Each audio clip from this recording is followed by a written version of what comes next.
July 1969. Apollo 11 is go for launch. T-minus 25 seconds and counting. We are go. GPS go. Guidance release 15. After a decade of work, NASA is less than 4 days from putting a man on the moon. Ignition sequence start. 6, 5, 4, 3, 2, 1. Liftoff. We have liftoff. I believe that this nation should commit itself to achieving the goal of landing a man on the moon and returning him safely to the Earth.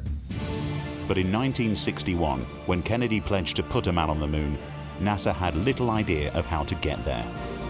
It was the most audacious thing NASA has ever attempted in its history. When America says it's going to do something, it does it. A new rocket was needed to rise to the challenge. But developing such a colossal machine would push science and engineering to its limits. These were people who weren't going to accept that failure was an option.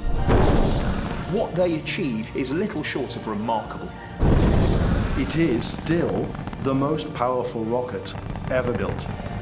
This film tells the incredible story of how NASA built the machine that flew man to the moon. We have you go for orbit here. Go for orbit.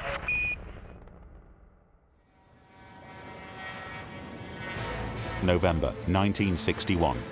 NASA pilots test the X-15 rocket plane. Okay to go. Launch. Your angle looks good, Bob. Speeding to Mach 6, NASA reaches out for the edge of space. Got 12.6. Still good. Fantastic up here.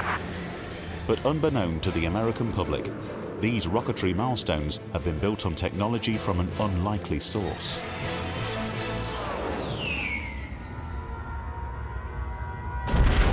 (1940). World War II rages as London burns under relentless aerial bombardment. But deep within Nazi Germany, Hitler's plans for a new long-range superweapon are being hatched. The V-2 rocket is the world's first ballistic missile and will leave Britain defenseless. But the V-2 has come at great cost to the Nazi war effort.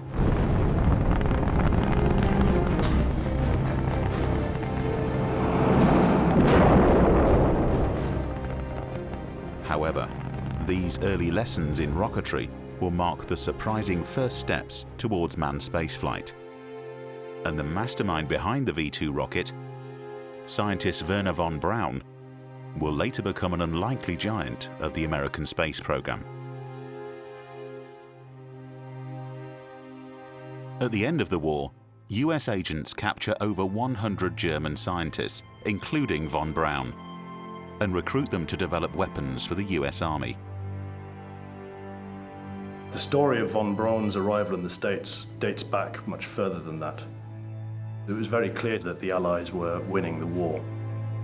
They had to decide who they should surrender to. They were too concerned about the treatment that they would get from the Russians, and that left the United States. Von Braun and his team were shipped over to the States in September 1945, along with 15 tons of paperwork and more than 100 V-2 rockets. On arrival in America, von Braun continues to develop the V-2 rocket for the US Army, working on the rockets captured from Nazi Germany. Von Braun and his team were clearly interested in pushing the technology forwards, improving the performance of the V-2, refining some of the systems that controlled the flight. Eventually, they started flying two-stage rockets, where the V-2 was the first stage and they had an additional booster as the second stage.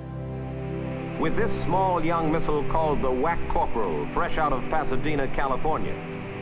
The V-2 Whack Corporal combination marked for the first time the blending in action of American and German rocket brains. A combination that was destined to have its rendezvous with history.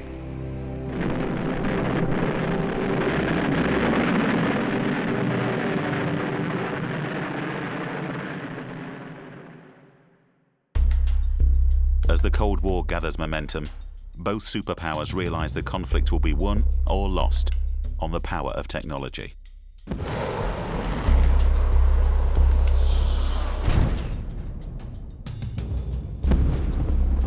With missiles reaching higher and higher altitudes, it becomes clear that the ultimate symbol of superiority will be the conquest of space. The space race was essentially an arms race, but rather than using weapons of war, it was about the development of space technology. This battle between two competing superpowers, communism, capitalism, the United States and the Soviet Union. And what better stage could there be for you to convince the rest of the world that your system was superior than the stage of space exploration? Supremacy in space was vital. It said to the world, we have the technological superiority over our rivals. And this is why it came as such a shock to the United States when the Russians launched the first artificial satellite to orbit the Earth.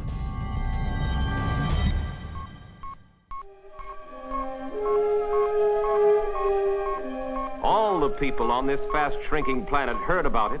Many of them watched it. All of them read about it. In 1957, the US learns of several spectacular Soviet space victories that send shockwaves across America. On October the 4th, 1957, the Soviet Union launches Sputnik 1, the world's first artificial satellite. Sputnik really put the United States into crisis. It was a global event. The Americans were absolutely shocked that a dictatorship suddenly beats them to the first hurdle, which was to put the first object into orbit around the Earth. Every day it was orbiting the Earth 16 times, and every day it was passing over American territory. There was nothing they could do about it, and that's why it had such a powerful effect on their psyche. On November 3rd, 1957, the Earth's second artificial satellite went into orbit. 1 month later, America suffers further humiliation as Sputnik 2 carries life into orbit. A dog named Laika. This hasn't got a primitive radio transmitter inside. This has got a living, complex organism on board, Laika the dog. It was a massive leap in the eyes of the public and technologically as well.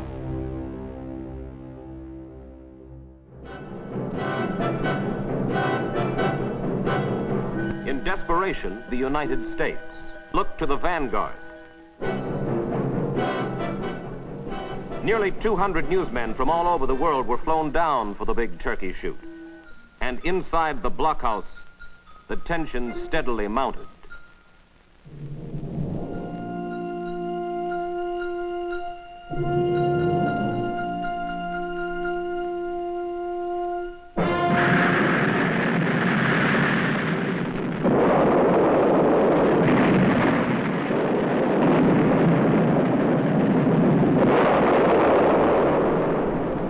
America's prestige had never been lower than at this moment, December 6, 1957. It's a terrible feeling when things don't go right, and it's also a terrible feeling when things don't go right for your colleagues. You feel dreadfully for other engineers. As people were basking in the awe over Sputnik, this was called Flopnik, because of course it got nowhere. It was at that point the American Army, with Wernher von Braun, were unleashed to launch a satellite within 60 days. And von Braun and his Army team launched the first American satellite on the 31st of January, 1958. Pressurized missile power. Ignition. Mainstay. Liftoff.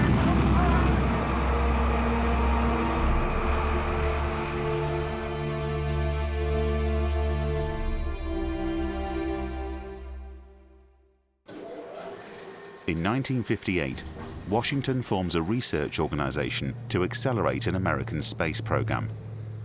NASA is born.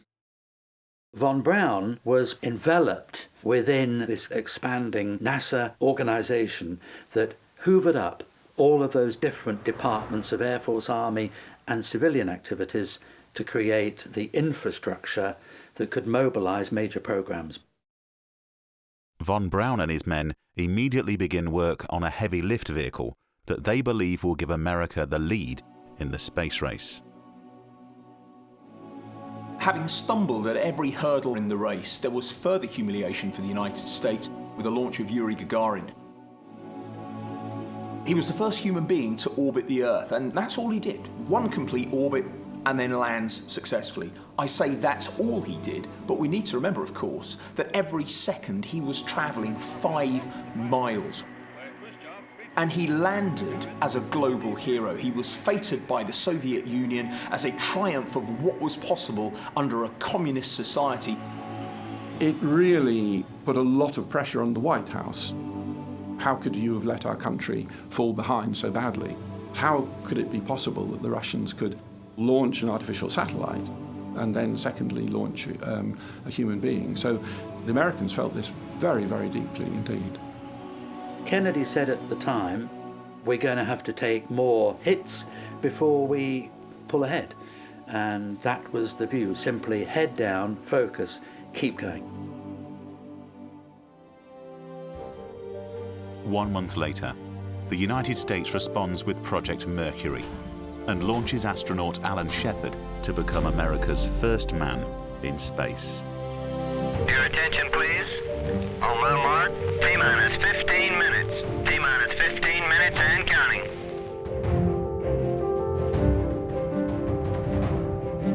Status check, pressurization. Box taking, you are go. Order systems, go. Range operations. Mercury capsule, go. All pre-start dial lights are correct. The ready light is on. Eject Mercury umbilical. Oil evacuate. Mercury umbilical clear. Lights on. All recorders too fast. T-minus 8 seconds and counting. Engine start. Bolton liftoff. All right, liftoff and the clock has started.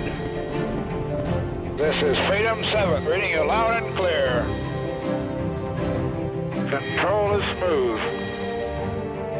What a beautiful view.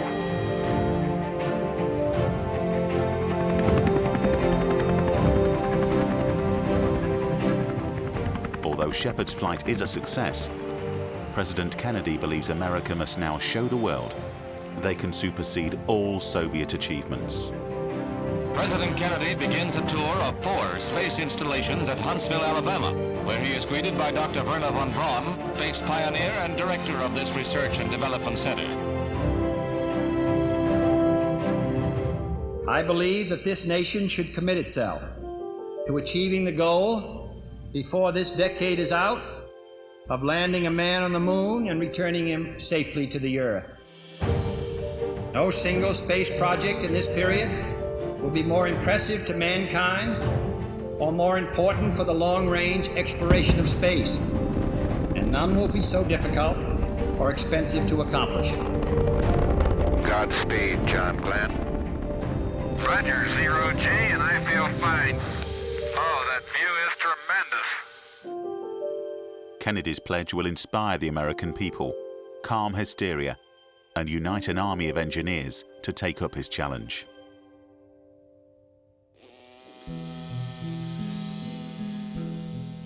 But in 1963, NASA has little idea of how to build a rocket capable of flying beyond Earth orbit. Von Braun's favored design is a colossal rocket known as the Nova, capable of launching a large lunar lander.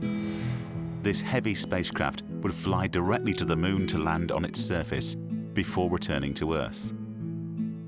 When NASA was doing the very early designs for the whole Apollo mission, they developed a specification for a rocket which was never built called the Nova rocket, which would have been absolutely immense in size.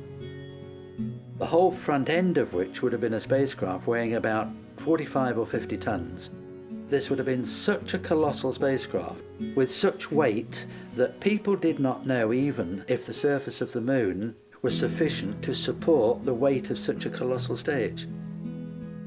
The Nova design is eventually abandoned due to cost and complexity. NASA commit to an alternate design, a smaller launch vehicle comprised of 3 main stages.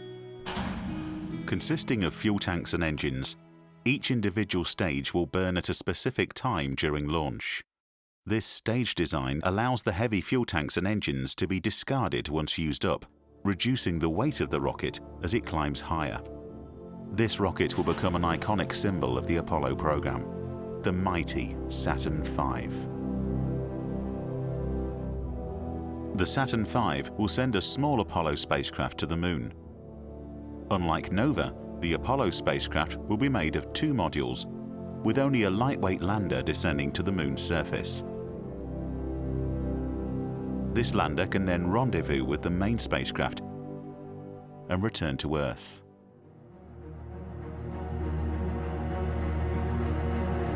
But before building the Saturn V, NASA must expand their understanding of multi-stage rockets.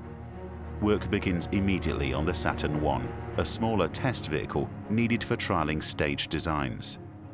Just 5 months after Kennedy's pledge, the first Saturn I is ready for launch. 4, 3, 2, 1. Engines running. Thrust commit. Launch commit. Liftoff.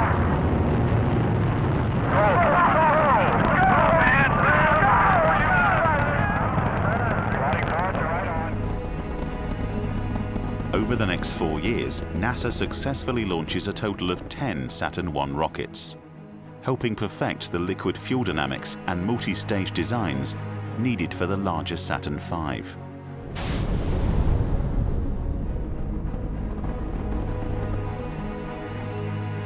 By 1963, construction on the mighty Saturn V has begun, with the most powerful engines ever built, capable of launching man beyond Earth orbit. The Saturn V will secure America's dominance in the space race. But building such a colossal vehicle will require precision engineering on an unprecedented scale. The Apollo lunar program was an absolutely enormous undertaking. At the height of the program, they had 375,000 people working on the project. The range of skills that were required was much, much broader than any single company could cover. The chance of success would be maximized by bringing together the very best minds from the top companies in the United States. Under the direction of von Braun, Boeing, North American Aviation, Douglas Aircraft Company, and the leading computer giant IBM are all contracted to the Saturn project. And new launch sites, control centers, and vast support complexes are built across America. The first stage of the Saturn V consists of 2 main components: the fuel tanks and the giant F1 engines. The 42-meter-high first stage will be the largest section of the Saturn V, with most of its mass being made up of rocket fuel. 2 tanks will hold kerosene and liquid oxygen for 5 F1 engines. Many people forget about the fuel tanks, but you must remember the challenges. The coldest temperature on the Earth normally, it's about -88 centigrade in Antarctica. We have to go well below those temperatures for the fuel tanks to work efficiently. Oxygen has to be cooled down massively until it becomes a liquid to have the amounts of oxygen we need to get the Saturn V into orbit. So first of all, your fuel tanks have to function as some of the best cryogenic thermos flasks in the world. But you can't make them so heavy that you're never going to get it off the ground. So when you consider all of these challenges, it really was pushing science to its very limits. The 5 F1 engines will do the heavy lifting, pushing the 3,000-ton vehicle to over 8,000 kilometers per hour.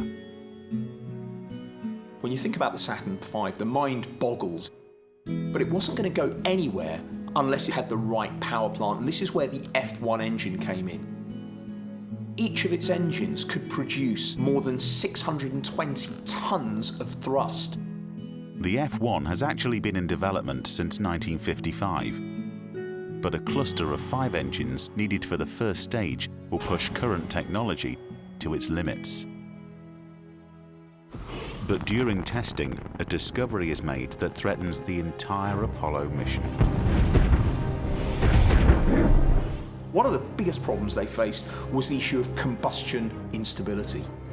The individual motors burn 3 tons of fuel a second. Imagine 3 tons of fuel just disappearing every second. It's quite extraordinary. The flow of that amount of fuel into a cauldron of burning gas is a very complex physical process. The cause lies deep within the engine. Inconsistent fuel flow increases thrust, raising pressure and restricting the fuel supply, which in turn reduces thrust. The decreased pressure now causes a surge of fuel, again boosting the engine. The cycle continues with fatal consequences. They were actually getting a thrust flame which was streaking around the inside of the combustion chamber, faster and faster and faster. This is leading to massive instabilities that engine after engine were failing after just a few seconds.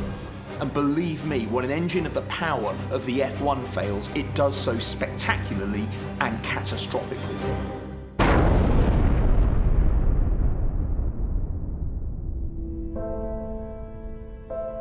Thousands of engineers work tirelessly to solve the problem, eventually discovering that installing baffles to balance the fuel flow leads to a smoother, more stable burn. When I look back at the challenges that they faced, in a time when we didn't have computational fluid dynamics modeling on supercomputers, what they achieved in those few short years is little short of remarkable. These were people who weren't going to accept that failure was an option. They knew the time pressure, they felt there was a national goal, they were putting their hearts and souls into it, so when they encountered difficulties, and when we look at the F1 testing regime, boy were there difficulties. They didn't give up, they just learnt from the lessons and they moved on. With the F1 stable, the first 5-engine cluster on a fully developed first stage is test-fired.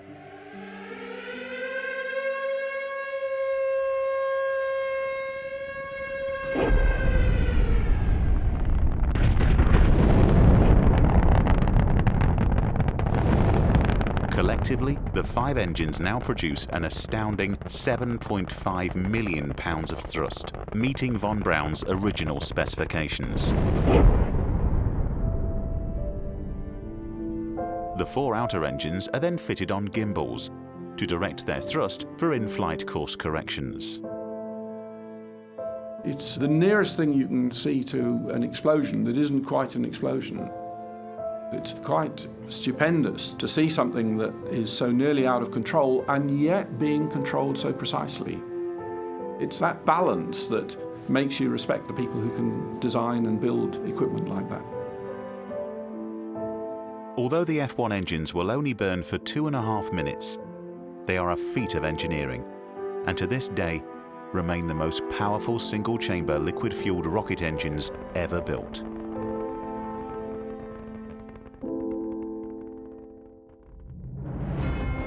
In parallel to the development of the first stage, work has begun on building the Apollo spacecraft that will fly the astronauts to the moon and back. But to flight test this Apollo hardware, a new rocket is needed. Construction of the Saturn V begins immediately. With a new, more powerful second stage, this vehicle will launch a manned Apollo spacecraft into orbit for flight testing.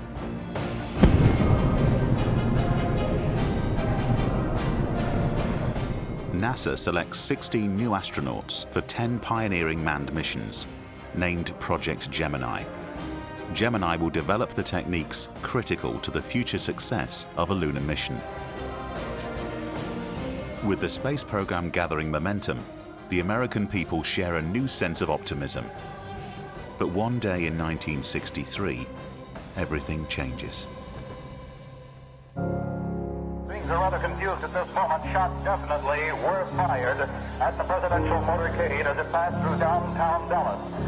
We have just received word that shots have been fired at the Kennedy motorcade. We just talked with the police department. Here was that conversation. No one yet has any authoritative report on the nature of the wounds to the president. One policeman fell to the ground, pulled his pistol, and screamed, "Get down!" And a man across It is now reported that Governor Connolly and the president perhaps have been wounded in this assassin's attempt. It is an unofficial report that both the president and Governor Connolly were wounded in this shooting event. Ladies and gentlemen, the president is dead. at Parkland Hospital in Dallas.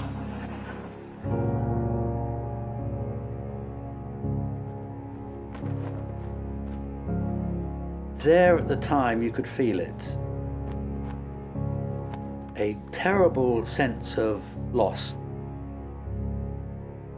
It enshrined in the memory of all those who were there at the time in the United States the fact that what Kennedy had begun was to ignite a dream that a post-war world and that a young and far-sighted leadership could begin the process of transforming a world endangered by the threat of nuclear war, that essentially the American people could themselves be mobilized to make the world a better place.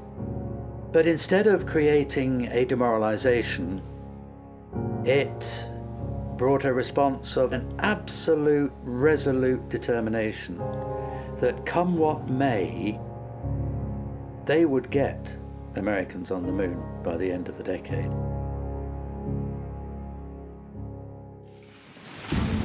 NASA defiantly presses on with Project Gemini. Clock is started. Go on your way, Molly Brown. They make huge steps towards fulfilling Kennedy's dream and showing the world the America he believed in. Oh, man. This is the greatest experience. I feel like $1 million. Gemini played an absolutely crucial role. 10 manned Gemini missions had to prove all of the technologies that were going to be essential if Project Apollo was going to meet its challenge of landing on the moon. Staring right down the old line. How do you get two spacecraft orbiting the Earth at 5 miles a second to rendezvous and achieve a docking? Roger, how do it look? It looks great. Would a human being be able to survive 14 days in what we call the microgravity environment? How does it feel for the United States to be the new record holder? At last, huh? Roger. Congratulations. Longer flight durations, docking maneuvers, and spacewalks are all practiced and perfected by the Gemini crews for the forthcoming Apollo program.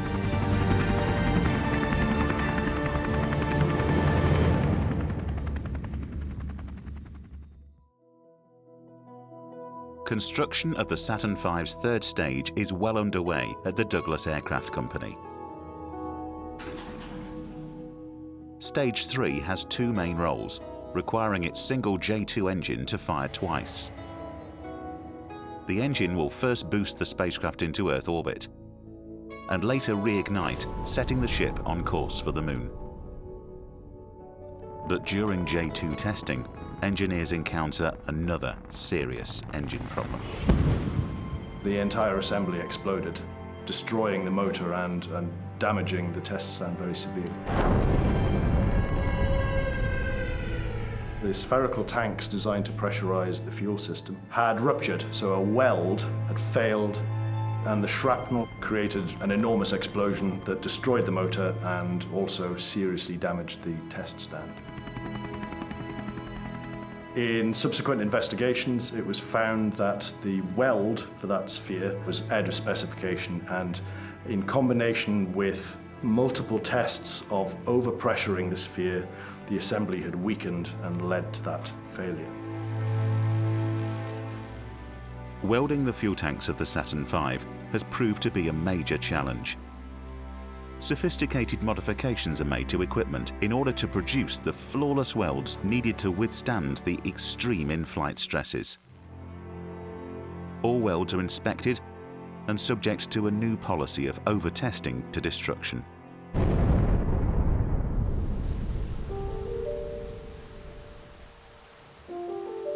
The big secret with the engineering on the Saturn V lay in the experience of the German rocket pioneers. It was the uncompromising commitment to test, test and retest, and the very systematic development of one system after another that were the core of why the Saturn program worked so well. Despite steady progress on the first and third stages, the second stage of the Saturn V at North American Aviation is proving more difficult. Due to redesigns of the Apollo spacecraft, the Saturn V is too heavy, and the weight reduction must somehow come from the second stage. The original design of Stage 2 uses two separate fuel tanks. But designing a single fuel tank with a common bulkhead separating the two liquids will shorten Stage 2 and dramatically reduce its weight. But this leaves Stage 2 engineers facing one of the greatest challenges of the entire build. Two intensely cold, highly flammable liquids will now be separated by only a thin layer of insulation. This common bulkhead was one of the really challenging, potentially show-stopping problems. A difference of nearly 130 degrees across those two cryogenic fluids. Hydrogen at minus 423, oxygen just the other side of this very thin wall, minus 297. You couldn't have heat leak between the two. And the technology was stretched to the very limit in terms of the materials that were required for this common bulkhead. And all this was happening in parallel as these various stages were being developed. By May 1965, the shorter and lighter second stage is near completion. And in parallel, the instrument unit is also under construction. This circular section of the vehicle, 22 feet in diameter, will sit above the third stage. Manufactured by IBM, this collar holds all of Saturn V's flight guidance, detection systems, and flight control gyros. During motor burn, you've got to control the flow of fuel into the combustion chambers. You've got to control the direction in which the thrust is pointing. The engines are designed to move to steer the vehicle. Those engines have to keep moving just to keep it on track. So you needed the control computers that took signals from the various sensors, telling it how to gimbal the motors so that the thrust was pointing in the direction that was necessary. Of course, you've got to think back to the 1960s and what computers were like then. Probably your electric watch has got more computing capacity than this had. But as with many aspects of the Apollo program, the small steps to advance technology, to apply them in new areas, are all part of the story that leads up to, laptops and computers in our car and things like that. It accidentally threw off all of these benefits which society now feeds on. Meanwhile, the Lockheed Propulsion Company has designed and built the launch escape system. The Saturn V vehicle stood 110 meters. The final 10 meters attached to the top of the command module that the astronauts actually sat in was the launch escape tower. The launch escape tower was essentially to take the astronauts to a safe place in the event of a vehicle failure.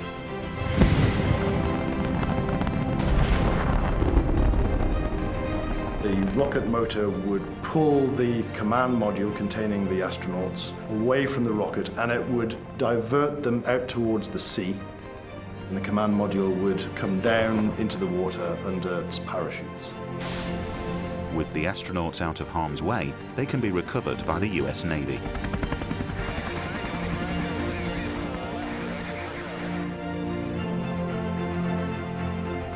Throughout 1966, success follows success, and it seems nothing can stop the Apollo program. But in January 1967, disaster strikes.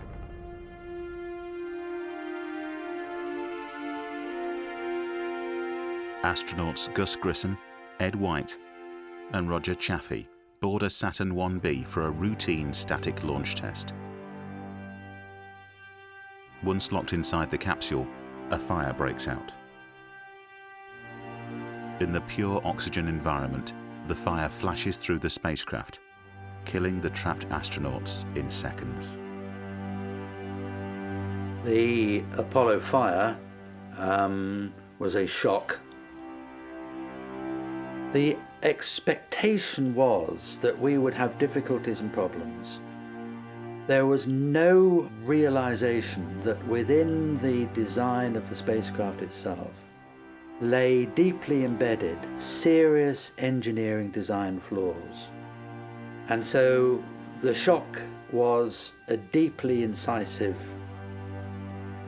and damaging, to a great extent, impact on morale. Gus Grissom himself said, "We expect to lose people in this business," and he said it must not stop if lives are lost. Sadly, he was one of those whose life was lost. But there was a sense that just as the death of Kennedy had deepened the resolve to fulfill his commitment, so too were the loss of these 3 lives not going to reduce in any way the effort and the determination and the resolution to press on and get on the moon by the end of the decade. The Apollo program is delayed, while NASA engineers apply new fire safety measures. But with the end of the decade looming, NASA bypasses its reliable incremental testing strategy and proceeds with a high-risk, all-up flight test. All stages of the vehicle are assembled at the Kennedy Space Center, and the first Saturn V rocket will be launched as Apollo 4. We are go. 30 seconds and counting. After years of pioneering rocket design and engineering, NASA's first $135 million Saturn V is ready for liftoff. Okay, all flight controllers, let's play it cool. Final status check, booster, go. Retro, go. Final, go. Guidance, go. Verify your go for launch. Roger, we are go for launch. We have ignition. All engines are running.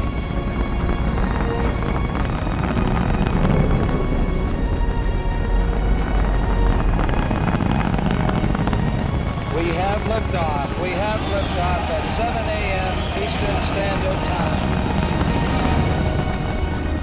It was the most remarkable scene. It was the most impressive sight. The weight of a warship lifting vertically into the air. It was just breathtaking. Apollo 4 brings the dream of landing a man on the moon a huge step closer.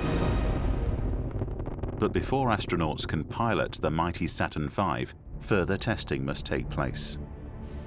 NASA launches Apollo 6, their second unmanned Saturn V, in April 1968. 5, 4, 3, 2, 1, 0.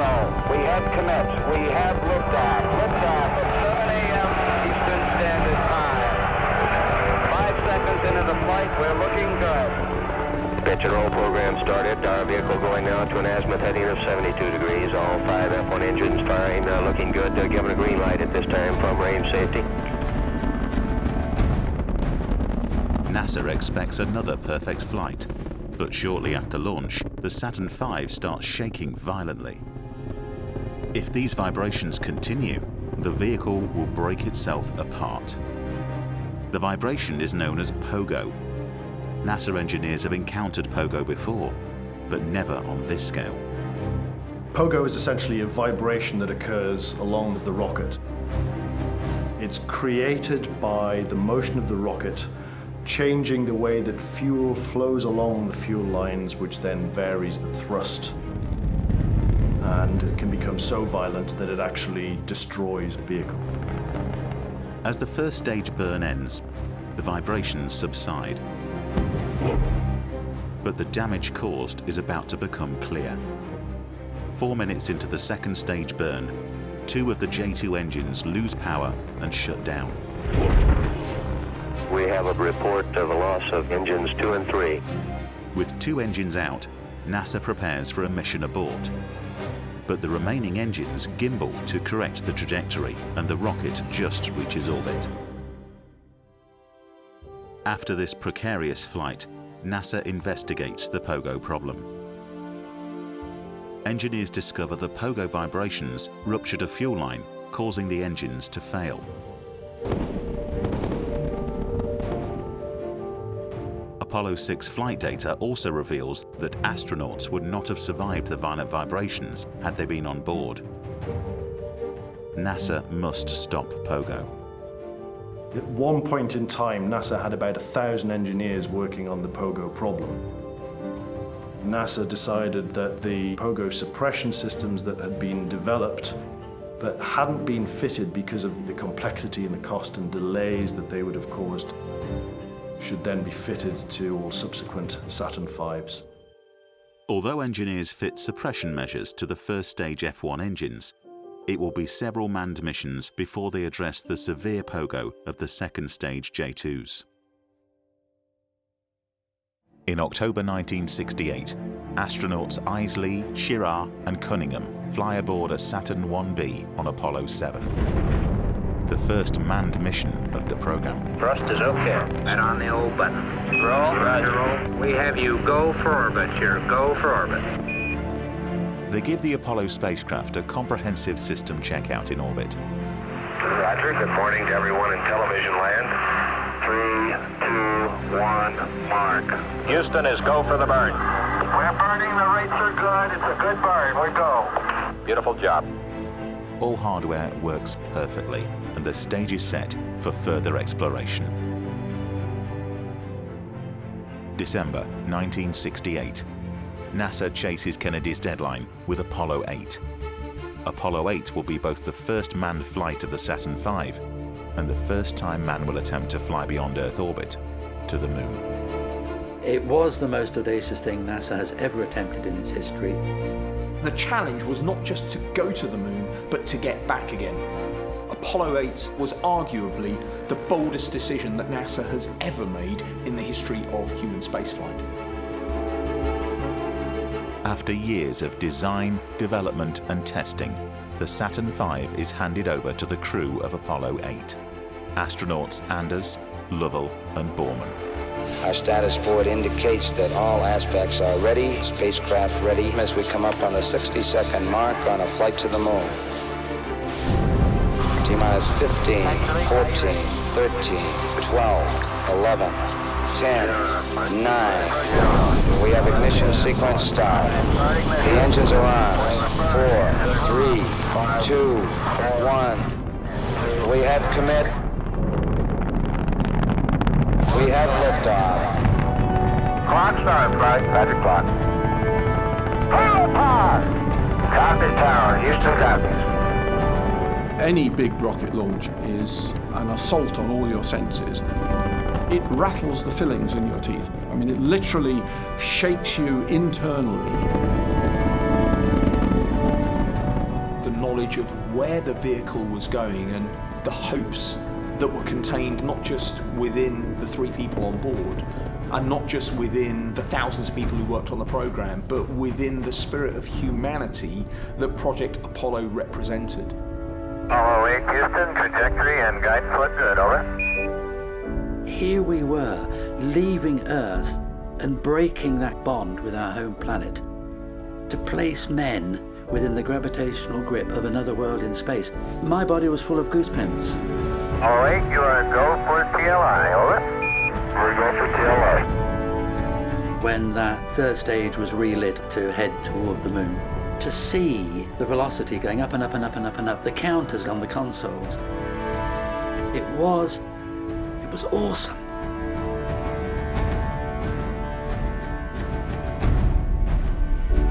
I think the Apollo 8 crew saw our home planet from a perspective that people have dreamt about for thousands of years. They were the first human beings to be able to blot out every aspect of human history, everyone they loved, everyone they dreamt about, all of their successes, all of their failures, just to blot it out with a thumb. It's the first time that the Earth was seen not as the place that we live, but as a planet floating in a black sky, seemingly insignificant among the vastness of the stars. Apollo 8 successfully orbits the moon 10 times, and on Christmas Eve 1968 makes a historic television broadcast to the world. For all the people back on Earth, the crew of Apollo 8 has a message that we would like to send to you. In the beginning, God created the heaven and the earth. And the earth of the deep. And God said, "Let there be light." And there was light. When I hear the reading of the passages from Genesis, it makes the hairs on the back of my neck stand up, and that's 40 years later. I think Apollo 8 is certainly a contender for the proudest moment of the Saturn V. And from the crew of Apollo 8, we close with good night, good luck, a Merry Christmas, and God bless all of you on the good earth.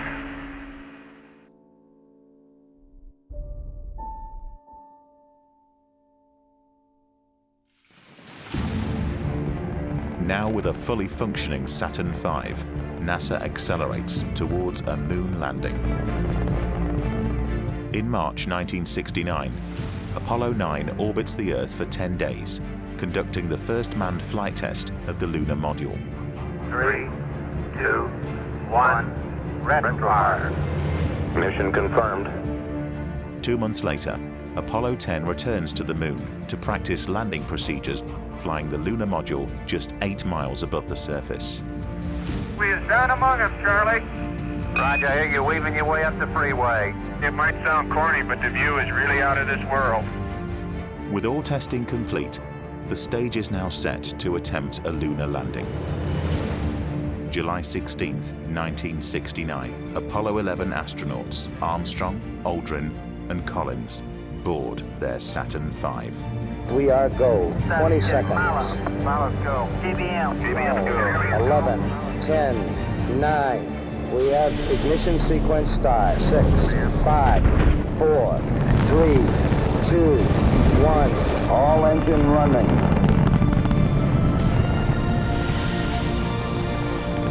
Liftoff. We have a liftoff. 32 minutes past the hour. Liftoff on Apollo 11. 4 days later, Neil Armstrong sets foot on the moon, realizing Kennedy's dream and securing America's superiority in the space race. That's one small step for man, one giant leap for mankind.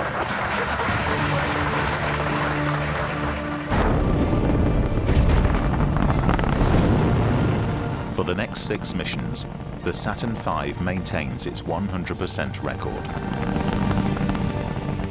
Between 1968 and 1972, 24 men fly to the moon and 12 walk upon its surface. This has got to be the most proud moment of my life, I guarantee you. As NASA grows in confidence, crews land in mountainous and valley terrain and explore vast areas of the moon in surface missions lasting up to 3 days. Boy, Houston, the beauty of this place is absolutely incredible. But on December 7th, 1972, man leaves the moon for the last time. What a ride. Apollo 17 closes a remarkable chapter in the history of spaceflight. In 1973, the final flight of the Saturn V launches America's first space station, and the service of this remarkable vehicle comes to a distinguished end.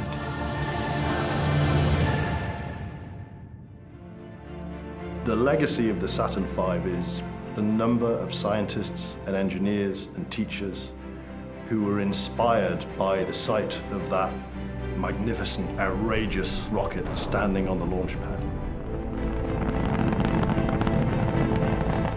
I'm one of that generation that are referred to as the children of Apollo. It drove my interest in science and maths for as long as I can remember.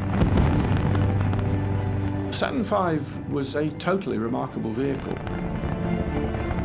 You just didn't question it.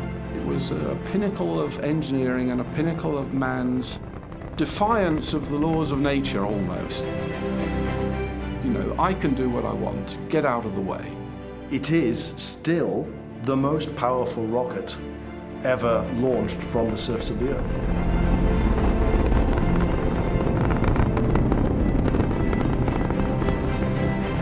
Its whole purpose, the whole embodiment of what it represented, was to go in search of answers to questions that have been asked since the beginning of time. What we are, what is out there, what is that moon, what is it like to walk upon it, The Saturn V showed us that we could do it. It's about time we did it again. When people imagine the moon landings, I think you see an astronaut standing on the surface of the moon, and you also see that amazing rocket leaving the launch pad. This generation does not intend to founder in the backwash of the coming age of space. We mean to be a part of it. We mean to lead it. And I can feel the hairs on the back of my neck stand up. Engines running. Launch commit. Launch commit. Liftoff. We have liftoff. We have liftoff at 7 a.m. Eastern Standard Time. The tower has been cleared. But really, beyond all that, it stimulated dedicated workmen to shed tears when they saw that thing rise. The fulfillment and the culmination of their dreams carried forward into the cosmos by such an extraordinary vehicle. We'd like to give a special thanks to all those Americans who built those spacecraft, who did the construction, design, test, and put their heart and all their abilities into those crafts. To those people, tonight we give a special thank you. God bless you. Good night from Apollo 11. The Saturn V remains the most powerful vehicle ever built and will always be considered one of mankind's greatest technological achievements.